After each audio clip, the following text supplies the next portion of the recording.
नमस्ते भारत, सत श्री अकाल भारत, सलाम भारत।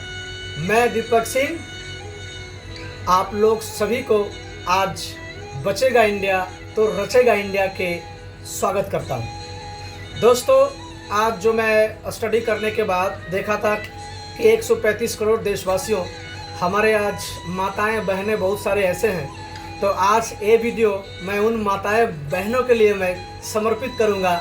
मैं उन माताएं बहनों के लिए मैं कुर्बान करूंगा।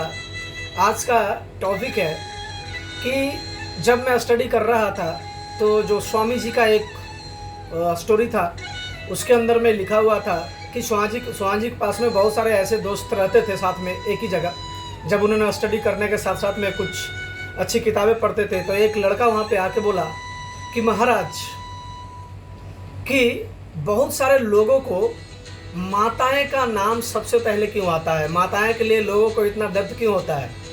बहुत सारे ऐसे लोग हैं जिनको माताएं का नाम सबसे पहले लफ्ज़ों में आता है, सबसे पहले मुंह में आता है माताएं।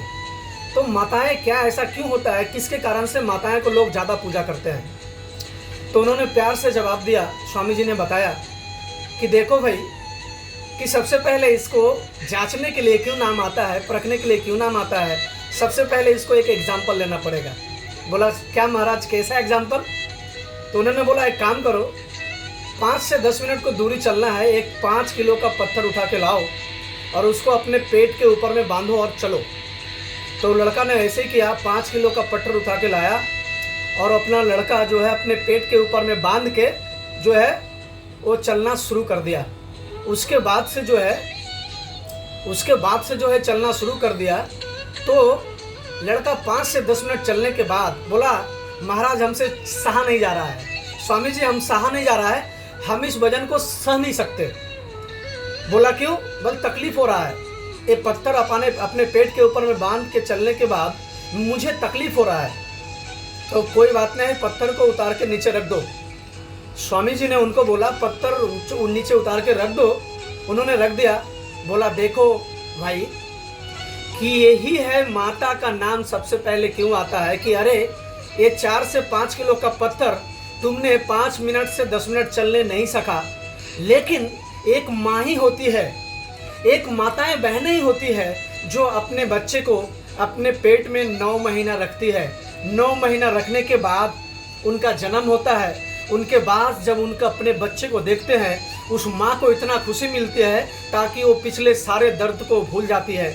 इसलिए ये वीडियो हमारे माताएं बहनें जिनको मैं समर्पित करता हूं, उनको लिए मैंने सोचा आज कुछ कहना जरूरी होता है। क्योंकि अगर कभी भी वीडियो बनाएं, अगर हमारे देश के माताएं, क्योंकि हमारा हिंदुस्तान नारी प्रधान देश है, इसलिए नारियों के लिए अगर कुछ वीडियो नहीं बनाए तो ये नाइंसाफ़ी होगी।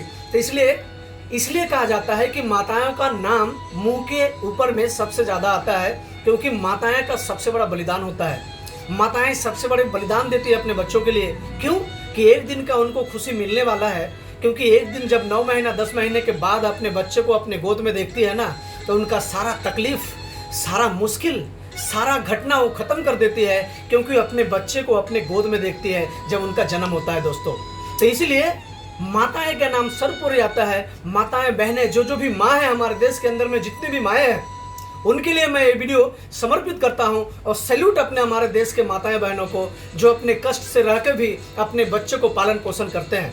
तो इस स्टोरी से, स्वामी जी का स्टोरी से हम लोग को क्या एडुकेशन मिलता है, इससे हम लोग क्या सीखते हैं दोस्तों? इससे यही सीखते हैं कि अगर जिंदगी में जहां भी, जिस बेस में, जिस रूप में, अगर कहीं भी जॉब करते हैं, कहीं पे नौकरी करते हैं, कहीं पे आप बिजनेस करते हैं, कहीं पे कोई भी सेक्टर में आप हैं, चाहे कोई कॉर्पोरेट जगत में है, चाहे कोई इंश्योरेंस कंपनी में है, चाहे कोई आप बिजनेस में है, चाहे आप कोई इंडस्ट्रीज का मालिक है, चाहे आप कोई मल्टी लेवल मार्केटिंग में है, चाहे आप कोई डायरेक्ट सेलिंग मार्केटिंग में है, चाहे आप कोई ई कॉमर्स बिजनेस में है, जिस स्थान पे, जिस समय, जिस संस्था में आप काम करते हैं ना, तो आप अपने काम को अपना माता पिता समझें। मेरे प्यारे मित्रों, मेरे भाई बहन, मेरे जितने भी दोस्त हैं, हिंदुस्तान का नौजवान, सबसे पहले नौजवान, क्योंकि हमारा देश हिंदुस्तान सबसे ज़्यादा, हमारे हिंदुस्तान के अंदर में नौजवान ज़्यादा है। 21वीं सदी का सबसे बड़ा फ्यूचर आप लोग हो दोस्तों, नौजवान मेरे दोस्तों, मेरे साथियों, आप लोग हिंदुस्तान का सबसे बड़ा फ्यूचर हो। तो आप कोई भी काम में अगर काम शुरुआत करते हैं ना, तो अपने काम को इस कहानी से यही उद्देश्य कहने का है। माताएं बहनें का ऊपर में कहानी हमने बताया, लेकिन कहानी के बताने के साथ साथ में उद्देश्य मेरा क्या है? उद्देश्य है जिंदगी में आप जो है आगे बढ़े, जिंदगी में आप आगे बढ़ते जाएं, जिंदगी में कोई भी ऐसा मौका ना गवाएं। और जहां भी जिस संस्था में आप काम करें ना, उस संस्था को आप अपने मम्मी माँ और पिताजी के समान समझें। अगर अपने काम से प्यार करेंगे, अगर कोई संस्था से आप प्यार करेंगे, अगर कोई आप बिजनेस से प्यार करेंगे, अब अगर कोई आप इंडस्ट्री से प्यार करेंगे, मतलब आपका काम कर्म जगत ही, क्योंकि कहा जाता है जन्म के दाता होते हैं कोई और कर्म के दाता कोई और होते हैं। तो उस काम को आपको प्यार करना होगा, उस काम को आपको दिल से लगाना होगा। जब उस काम से आप प्यार करेंगे, जब उस काम से आप मोहब्बत करेंगे, तो आपका सेक्टर, वो आपका काम, चाहे कोई भी ऐसा काम हो, चाहे आप कोई भी सेक्टर से हो, वो आपको काम 100% सफलता की ओर धकेलेगा। वो काम ही आपका जिंदगी में, वो आपका बिजनेस जिंदगी में, वही सिस्टम जिंदगी में आपको ऊपर के लेके जाएगा। क्यों? क्योंकि आपने उन्हें एक माता और पिता की तरह माना, उनको प्यार दिया। तो वही आपका काम, वही आपका सेक्टर, चाहे मल्टी लेवल हो, चाहे डायरेक्ट सेलिंग हो, चाहे इंश्योरेंस सेक्टर हो, चाहे आप ई-कॉमर्स बिजनेस करते हैं, वो आपका काम, ये आपका मम्मी और पिताजी की तरह होते हैं, माता और पिता की तरह होते हैं। तो आप दोस्तों, मेरा सबसे आपसे अनुरोध है कि आप जो भी काम करते हैं, आप उस काम को अपना गार्जियन मान के करें, आपको सफलता निश्चित मिलेगी। आप 100% सफल हो जाएंगे, क्योंकि उनको ऊपर को जितने आप काम करेंगे ना, दिल से काम करेंगे ना, जितना आप प्यार करेंगे ना, तरक्की आपका उतना ही होगा।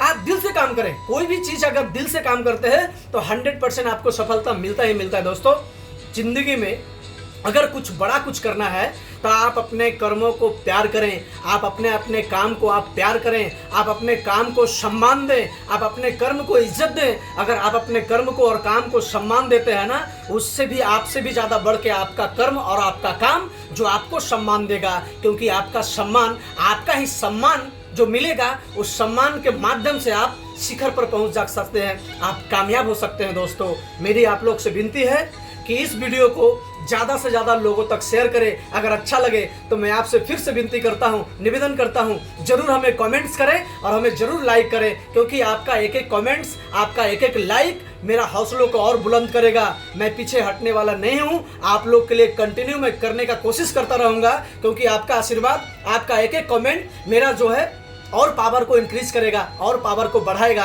हम तो कुछ नहीं चाहिए, आपका आशीर्वाद चाहिए, आपका प्यार चाहिए, आपका लाइक चाहिए, आपका कमेंट चाहिए। अगर अच्छा लगे तो फिर से मैं आपको बताना चाहता हूं, मैं दीपक सिंह अपनी तरफ से फिर अपने देशवासियों को, नौजवान साथियों को फिर से एक बार नमस्कार, प्रणाम। जहां भी रहें, स्वस्थ रहें, खुश रहें, आबाद रहे। और मैं फिर ईश्वर से प्रार्थना करता हूं कि आपके ऊपर में ईश्वर की कृपा बने रहे। आज बचेगा इंडिया तो रचेगा इंडिया के अंदर में आपको फिर से एक बार स्वागत करता हूं। धन्यवाद। अगर अच्छा लगे तो जरूर शेयर करें। आप लोग का बहुत बहुत शुक्रिया, धन्यवाद, थैंक यू। जहां रहें खुश रहें। जय हिंद।